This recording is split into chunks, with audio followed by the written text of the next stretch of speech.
Hey, what's going on, Badger fans? Welcome to Locked On Badgers. Big show today. We're going to talk about why the Maryland game is probably the toughest game left on the schedule. All that and more on today's Locked On Badgers. Let's go. You are Locked On Badgers, your daily podcast on the Wisconsin Badgers. Part of the Locked On Podcast Network, your team every day.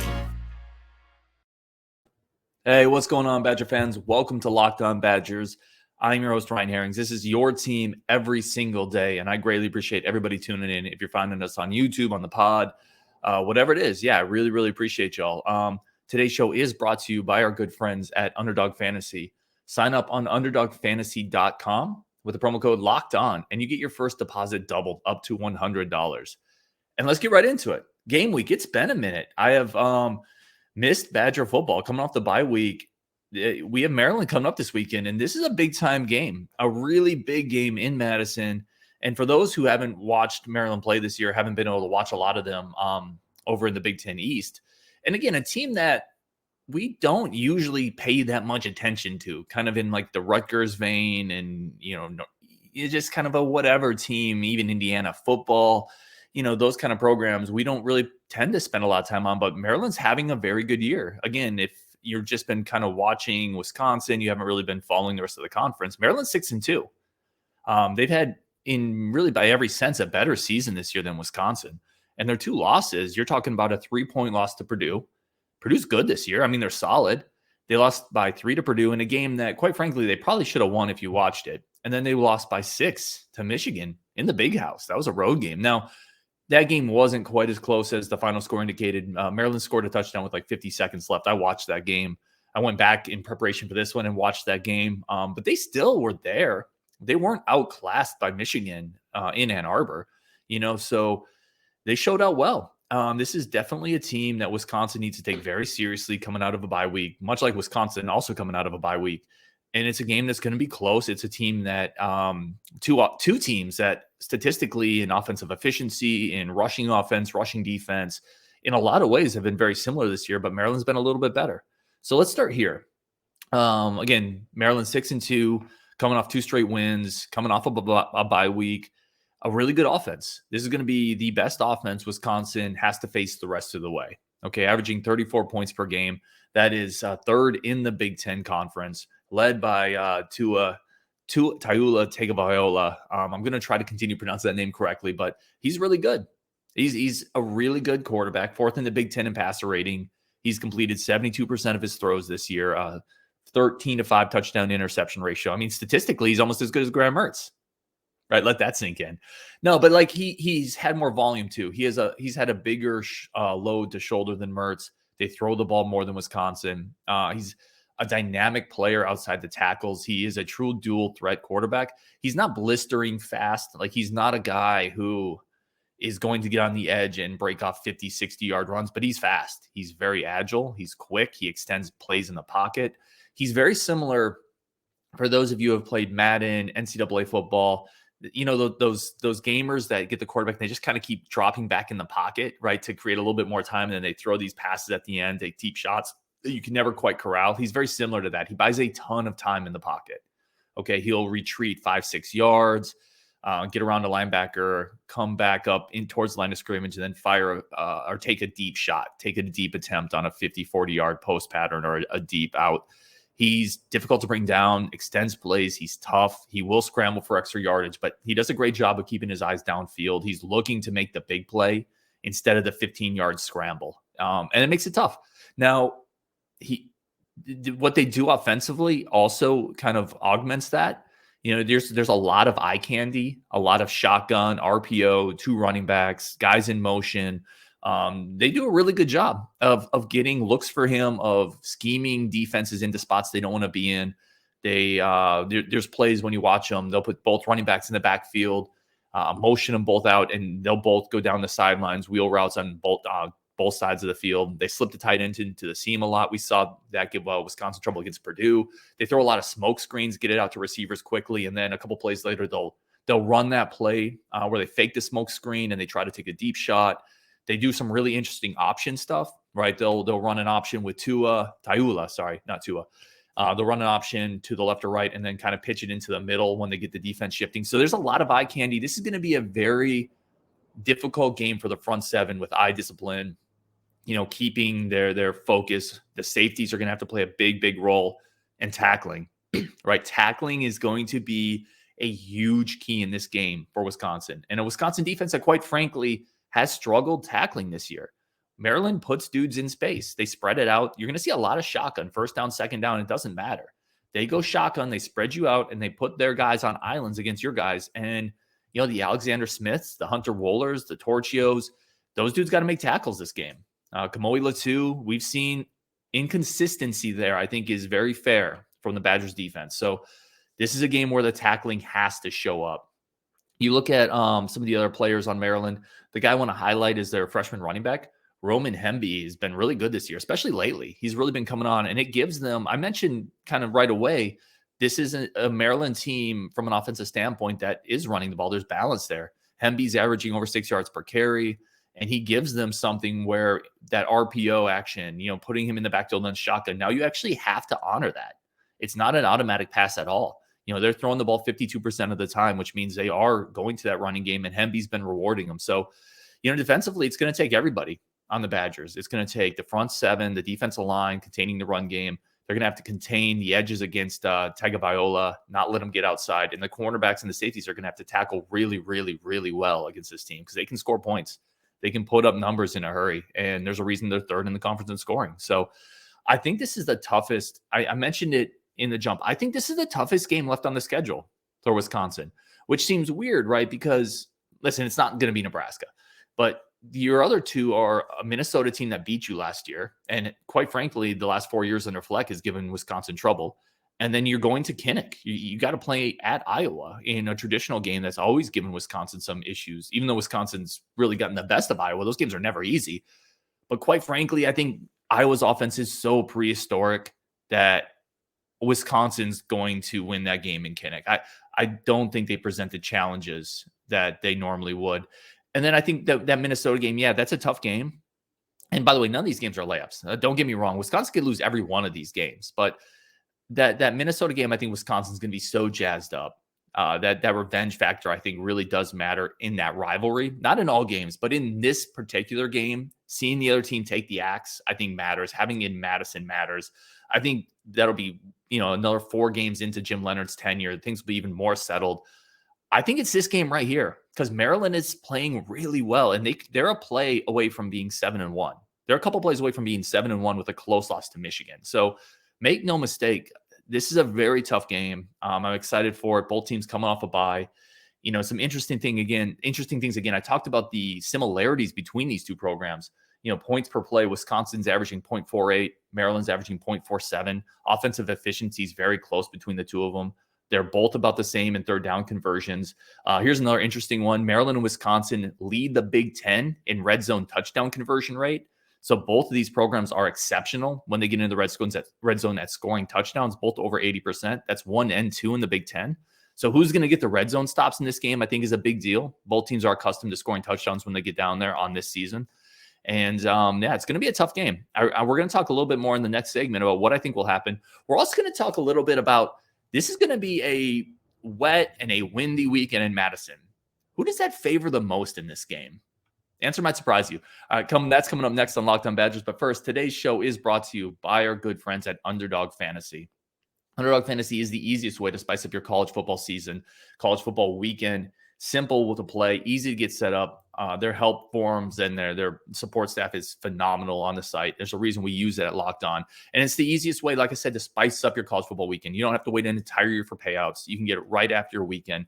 Pick 2 to 5 players. They don't even have to be on the same teams, right? And you're picking over, under passing yardage, receiving yardage, rushing yardage. You can parlay all those players together.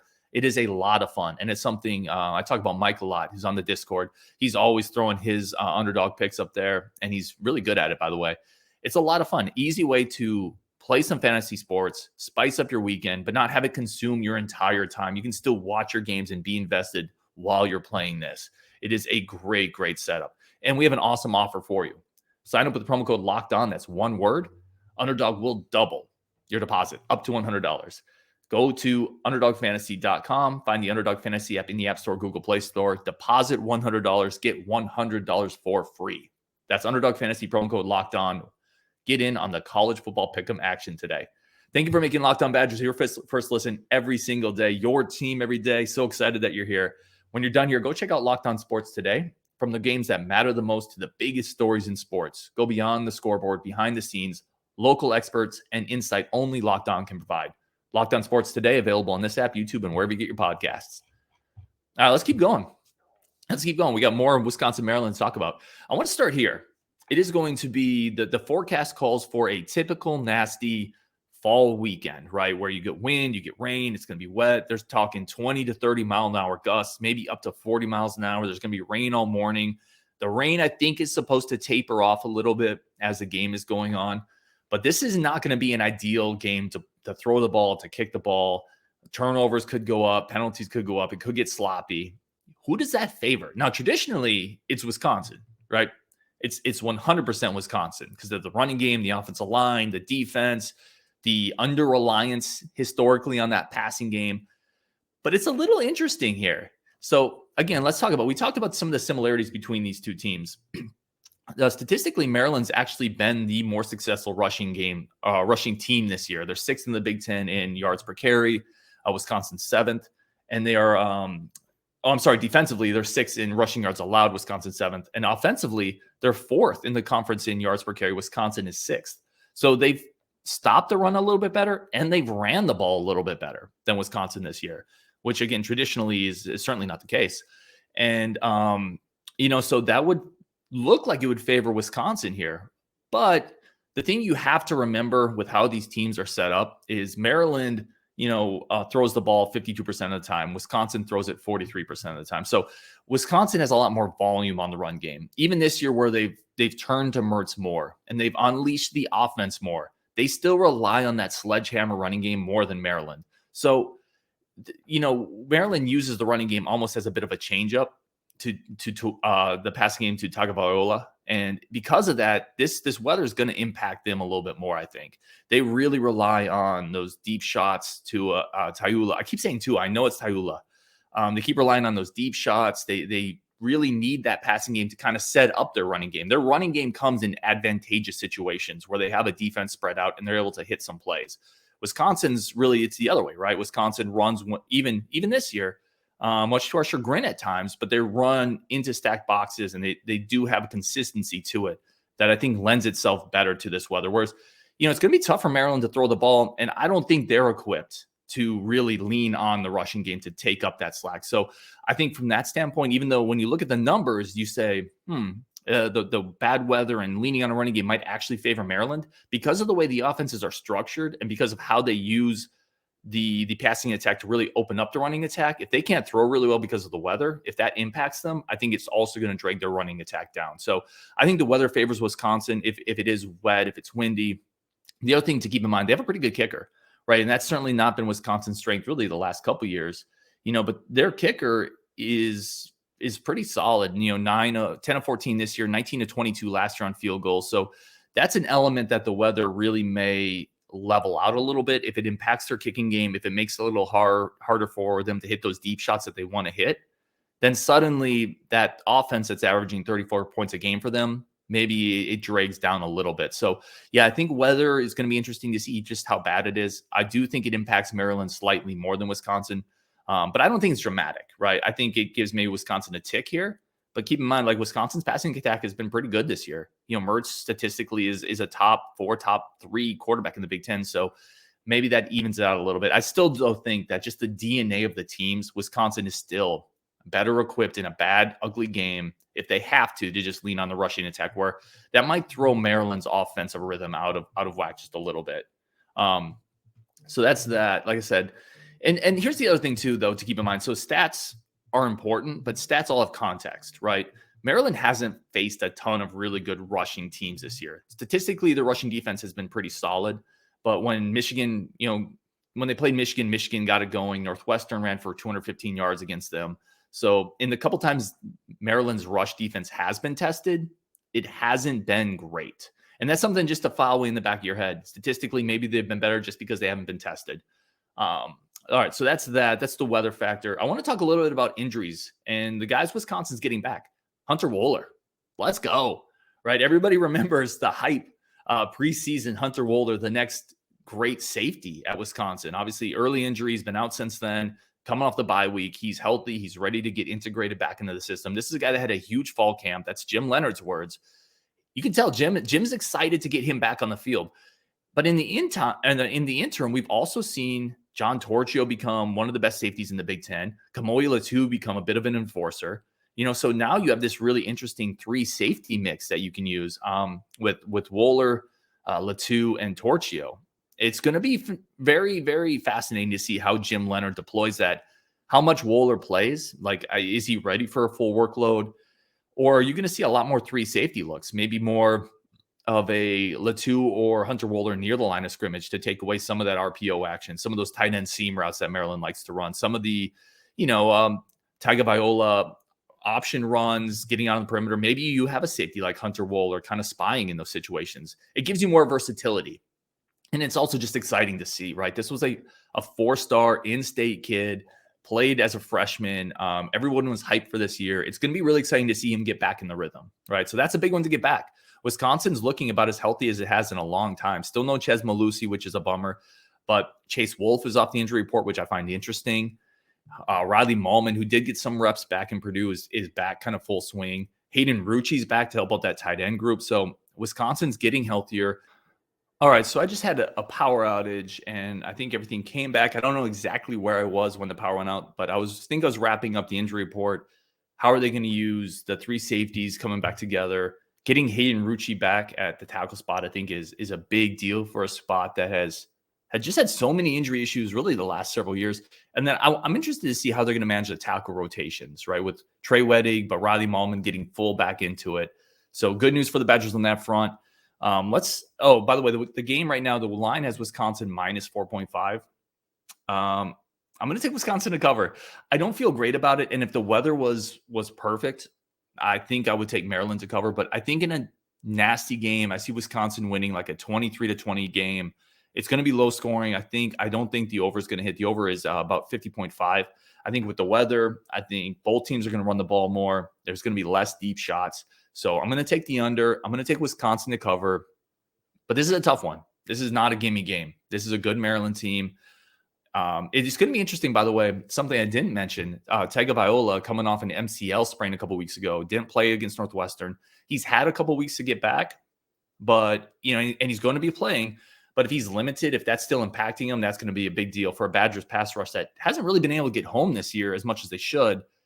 But having a more limited Taula back there is going to help Wisconsin rush the passer for sure. All right, coming up, we're going to talk about a big decommitment, talk about the impact there, and if it would have happened regardless if Paul Chryst was still the coach. That's coming up next on Locked On Badgers. Welcome back to Locked On Badgers, your team every single day. Really, thank you so much for sticking with us. Had some technical issues this show, so I apologize for that if it comes off a little weird in a spot. We had a power outage, but we're going to keep going. Hopefully it turns out fine. I want to talk about Trech Kekahuna, the receiver that decommitted, originally from Hawaii, from that powerhouse East St. Louis High School in Hawaii. Ended up going to Bishop Gorman, Nevada, another powerhouse school. He just decommitted. So what does that mean? Would it have happened anyway? So here's the thing.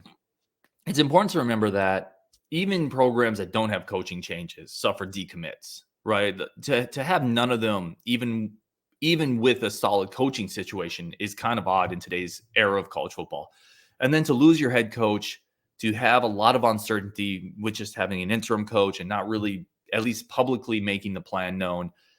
To only lose one up to this point, I think is still really good, but it hurts. It still hurts, right? I'm not trying to minimize it. I'm not going to be one of those dudes who's like, oh, who cares? Not a big deal. No, this is a big deal. Trech Kekahuna was a really good prospect that Wisconsin identified early. They got on early, and it's a major bummer, quite frankly, that he decommitted, that they weren't able to hold on to him. I've already had somebody ask me, is it possible he recommits to the Badgers? No. Listen, anything's possible. The amount of times, though, a player decommits and then ends up going back to the original program, it just doesn't happen. I'm sorry. Like, that's not realistic. He's gone. It is what it is. He's gone. He's probably going to commit to Oregon. It was reported multiple times in the process. Oregon was his dream school. Okay, keep that in mind. His dream school, when he committed to Wisconsin, hadn't offered him a scholarship. And now they came in and they said, hey, we were your dream school. You come play for us. We got a scholarship for you. Wisconsin has coaching turmoil. It's an easy sell. It's an easy sell for Oregon. And you can hardly blame a prospect for re-engaging with the school he always wanted to go to. It'd be very similar for a player growing up at Wisconsin, making Wisconsin their dream school, committing somewhere else, and then Wisconsin comes with an offer. A lot of times Wisconsin's able to flip those guys. It doesn't even matter with the coaching turmoil. Like, Wisconsin is just able to typically flip guys where Wisconsin is the dream school, just like Oregon is able to come in and do. And that school has a lot of cachet, a lot of money, a lot of exposure, a lot of prestige, especially in that area of the country. So it stinks. It really stinks because Trech is he's a unique prospect. He has a unique combination of explosiveness, hands, speed. It is what it is.